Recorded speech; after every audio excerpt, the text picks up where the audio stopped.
Hi అండి, welcome back to my channel.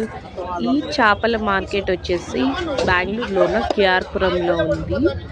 వీళ్ళు చేపలు అయితే బాగా తెస్తారు. ఈ చేప వచ్చేసి కొరమీన్ చేప 500 రూపీస్ కేజీ వచ్చి ఇది. మళ్ళీ జిలేబీ చేప ఆయన కటింగ్ చేస్తూ ఉండేది అయితే కాట్లా చేప 250 రూపీస్ కేజీ, జిలేబీ చేప 150 రూపీసు, అండ్ బంగారు తీగ, రోహు, మళ్ళీ రెడ్ కలర్లో పాంప్లెట్ వస్తుంది కదా, ఆ పాంప్లెట్ చేప వచ్చేసి 200 రూపీస్ కేజీ.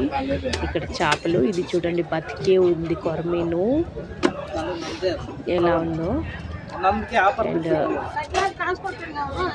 ఆయన క్లీన్ చేస్తూ ఉండేది వచ్చి జిలేబీ చేప. ఆ జిలేబీ చేప అయితే ఫ్రైకి చాలా బాగుంటుంది. జిలేబీ చేప తీసుకునేటప్పుడు పెద్ద చేపగా తీసుకోవాలా, అప్పుడు మధ్యలో ఒకే ముళ్ళు వస్తుంది. మీరు కూడా ట్రై చేయండి.